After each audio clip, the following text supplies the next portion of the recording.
Good morning, ladies, and thanks for joining us today here at Sacred Spaces. I have a special guest who needs no introduction, Christina Clark. Yay! Hey, everybody. It's so good to see you all. If you don't know, Christina just moved recently up to the Boston area around the North Shore. So we are so glad for technology so that we can be together again. So here at Sacred Spaces, we talk about ways that we can build trust and depth in our small groups and connect with each other and connect with the Lord. So Christina decided that she would come on today and have a little discussion with us.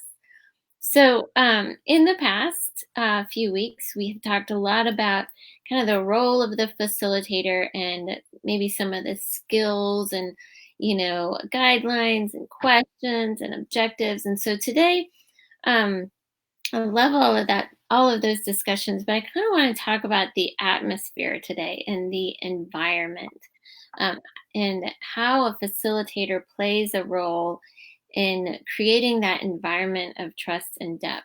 And so, Christina, just to get us started, I have trust and depth are kind of a big theme for me, but why are those important, do you think, in a small group? Well, I think they're very important in a small group, which is part of why I'm here today, because it's like the setting to make us feel comfortable so that we have a space where we can be ourselves and be loved and accepted in those. And so just creating that environment, whatever it takes to make people feel comfortable, is just so important.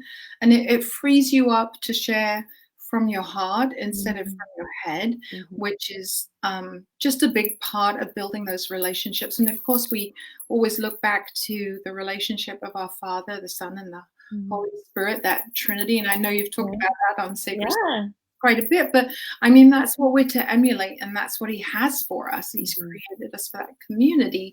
So the environment of trust and depth is just important there. And one of the ways of doing that is that we're trained, I know we're trained at Burke and are through in Trust, is to develop guidelines. And I think you've talked about that too before, right? And it's the group that develop the guidelines. It's not the facilitator or the leader, whoever. So the group comes up with these guidelines that will make them feel comfortable. So it's up to them and their responsibility to present those. For instance, say one of the things that is huge right now is turn your phone off. Keep your phone turned off. So it's not going to ring or upset you or distract you or be pinging you, or you're going to try and be doing text. That time is for God, because it sets that time free for us to all share. Yeah.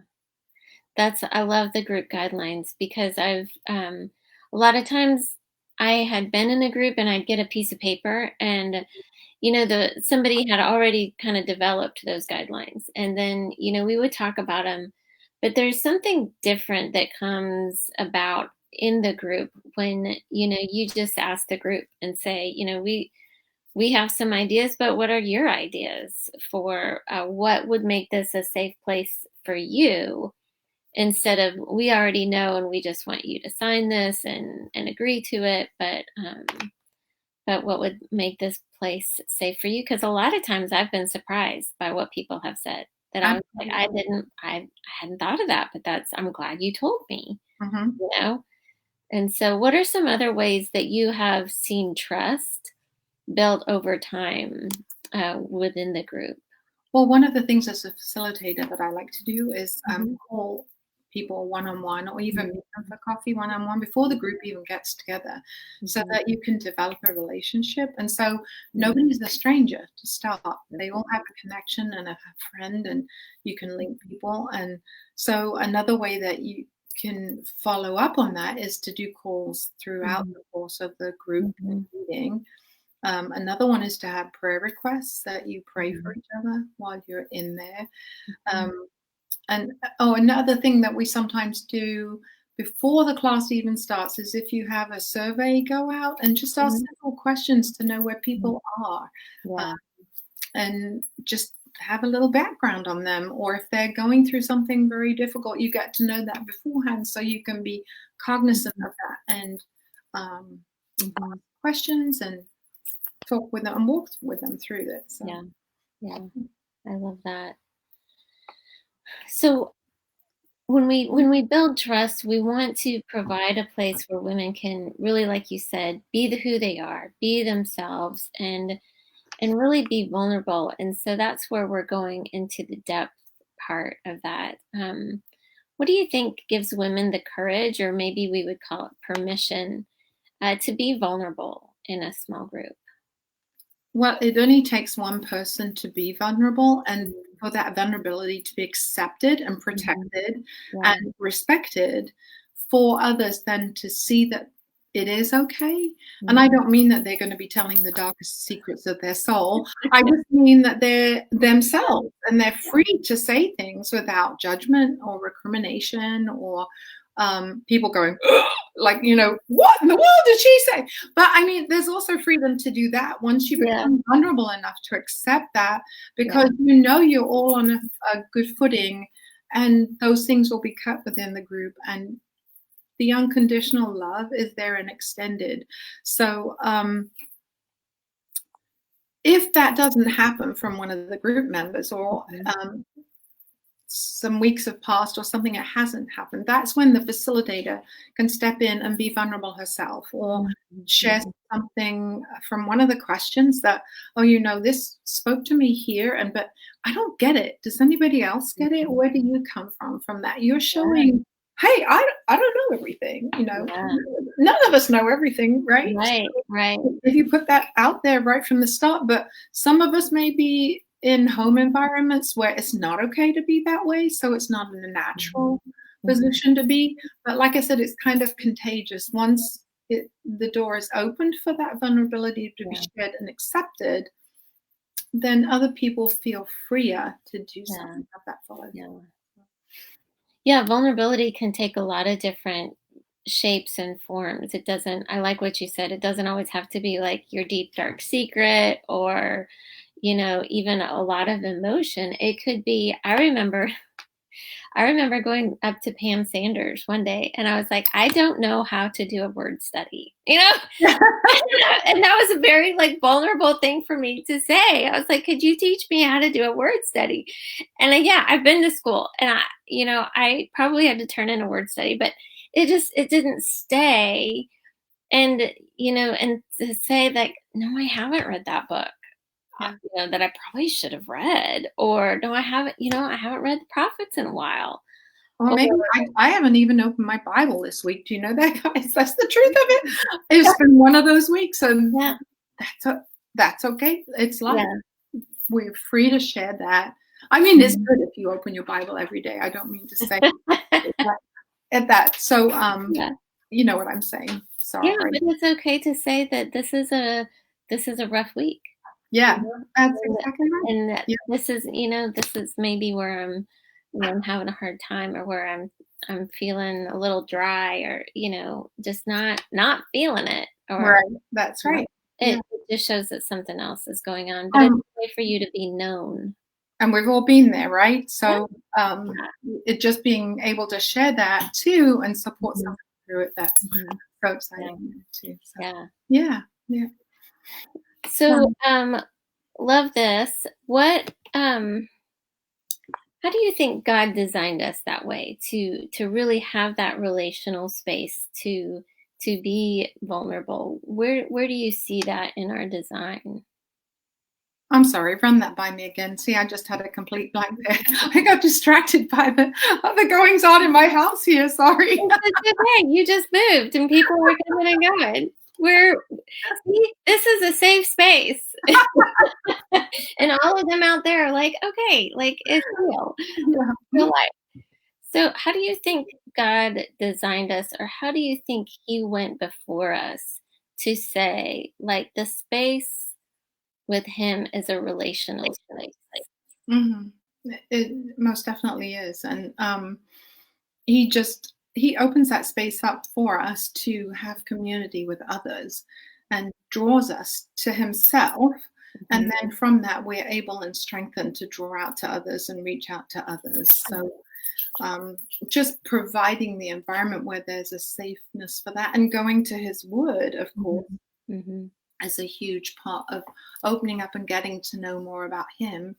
And as we know more about him, he didn't give knowledge of himself to be kept inside of us. He gave it to us to share with others and reach out. So that's what we're doing when we go into a space and search and study his word, and then offer it up to others. So. Yeah, we've been reading in Genesis 1, 2, and 3 a lot, just in our study. And, especially in 3, where chapter 3, where they've just made a huge mess, and they've really just fallen victim to Satan's lies and his tactics. And they're bumbling around. They're trying to cover up. They're obviously angry, or they're which leads them to blame each other. They're hiding. And as I just read that over and over again, and they're in this hard space, they're totally vulnerable, and yet God he just comes on the scene. And you kind of like hear him coming. He's walking in the cool of the day, and he just like comes in to right in the middle of all that's going on. And in that, like, he could have just like refused, like he could have just recoiled, he could have just, that's it, like, you're done. But he comes right into the middle. And then, he asks questions. He still invites that relationship. And he still, yes, he tells him, okay, now this is how it's going to go. And those are some of the consequences. This is what it's going to be like now. Right. Things are going to change. But I just, I just see that witness in their most vulnerable place. That he comes into that instead of recoiling. And yes, he exiles us from the garden, but not from him. Right. And he totally meets us where we are. Yeah. Right into that place and that moment. Yeah. Yeah. And so I see that we have that opportunity to do that, to emulate that, to come close wherever people are struggling, whether it's shame or anger or struggle. He emulates that coming close, and that space with him. So how do you think the experience of being known and accepted, even loved, impacts our relationship then with each other and with God? Because we are secure in Christ and in Jesus. And so that allows us to be vulnerable with other people, because we're not trying to replace God with other people. We have him, and we're secure in our relationship with him. And I think that's the important thing to say, is that we all have that God-shaped vacuum in us, and we can tend to, oh my goodness me. The reality is where we are, right? My husband's walking through the background and my kids are calling on the phone. He's dressed, so that's good. That's good. Oh dear. Oh, I'm in Christ and I know who I am. That's right. We're gonna come close. We're gonna be with you. Oh dear. You think I talked about the phone right at the beginning. Turn your phones off. So no, I think it's very important to know that God is our all and everything. And if we just seek him and allow him to be our all, we don't have to look to other people to fill those needs, be what he already is for us. Yeah. Then he knows where we are. I was reading in John today, and it just, I've read this before, But it says, if you love me, you'll obey my commandments. And I've always like heard that and thought, I guess I don't love him enough, because I'm not obedient enough. And I just took it like, oh, and it was such kind of a downer for me. And then today I read it, and I was like, he puts love first.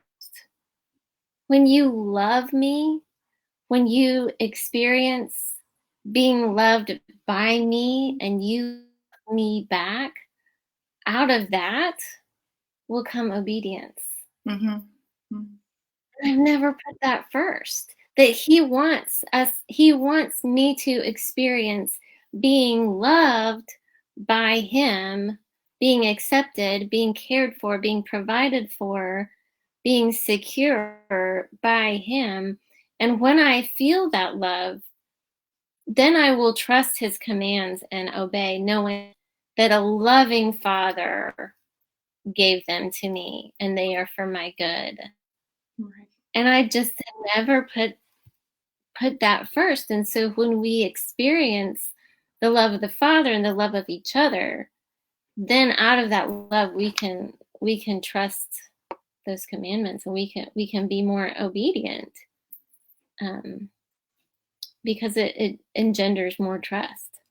So I don't know, that's just right. And it's an outflow, isn't it? It's not an effort. It's an outflow of being loved and loving him that then generates love for others.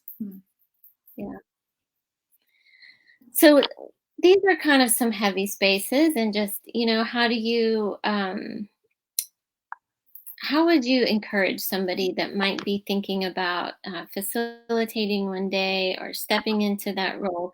When we've talked about so many different things of, how do I create the space and the environment and do the skills, and what would you say to a woman that that might be either in a facilitative role for one at the first time, or thinking that that might be something she would want to do in the near future? How would you encourage her? Well, I think you just also talked about it, because we're loved by God unconditionally and we're in him.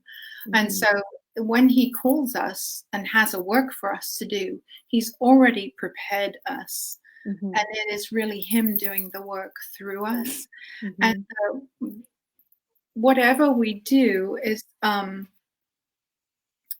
it really is, I'm not finding the right words here, but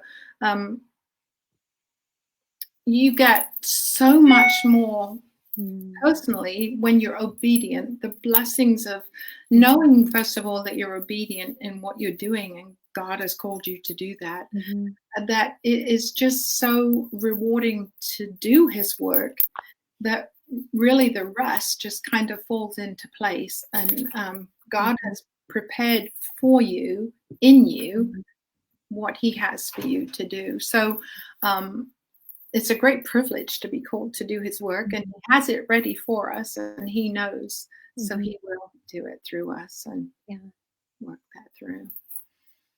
What are some ways that you have found that you are supported in that role? And, if someone says, I'm not really sure what I'm doing, or how do I, I'll do it. But what are some ways that you felt supported as a facilitator, or have you? Or what are some ways we could do better at that? No, absolutely. Well, especially in the format of Entrust, is we have a team behind each of us, and we have a support team supporting us to do what God has called us to do. So that's when you go to your Ambers and your friends and say, I just need prayer for this. Can you pray for me when I'm doing this? Or I'm struggling with this area. How do you deal with that? So it's all about those networks and relationships that the Lord has placed in us. He doesn't place us to do it on our own.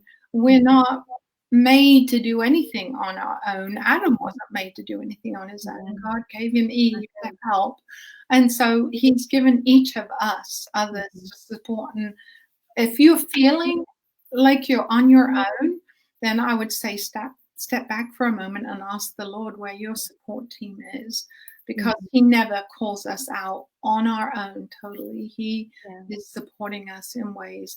Even he just brought Moses to mind, and Moses said, "I can't do this. No way I can do this." Seemed like he was doing it on his own. He said, Yeah. "I can't speak like this," but he had Aaron ready, prepared to be a guide for him to overcome what he considered was his weakness.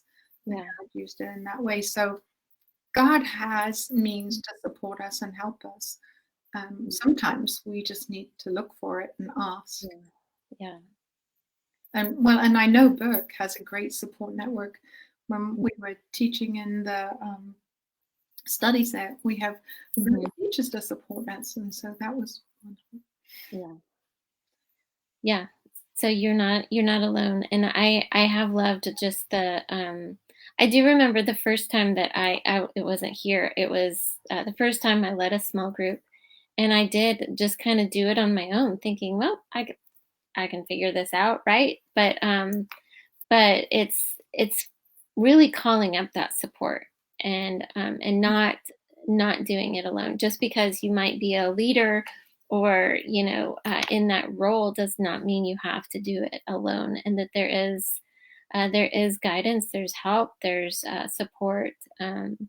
If because a lot can happen in a small group, that you're like, if the dynamics are not gelling, or whatever, or you're just feeling like something's missing, there are people there to support us and to do it together. So, well, and I would say too, as somebody, if you look around and see who is leading in a leading capacity or in a facilitating capacity, and offer to be their prayer support. I had one friend who was called into a position, and it was just put on my heart that I would pray for every single week when that situation was coming up for her. And at the end of the year, it was unbelievable to see what God had done through that. So the privilege was totally mine to be able to be that back support, but we all can do that. And you can pray anywhere, anyhow for anybody. So it's not just you getting support, it's you being the support too. Or you see somebody who's, how can I support you in this? What way can I do this? Is there something physical, or if it's a prayer need, we're all there for all of that. So. Love that. Yeah. Well, Christina, it's great to have you with us today, and great to see you. Welcome back. And, well, in virtually and in person one day. Yeah. Well, thank you so much for the privilege of having you. Absolutely. You're doing great work. God's using you in some wonderful ways. Wow. You're part of that. So.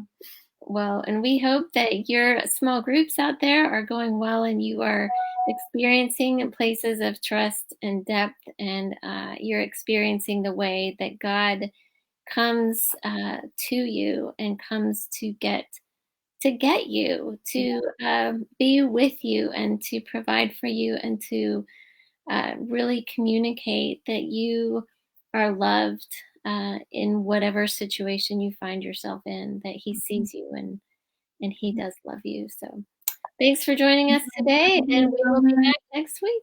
Thank you so much. Bye, everybody. It's so good to be here with you. Bye-bye. Bye-bye. Bye, Amber.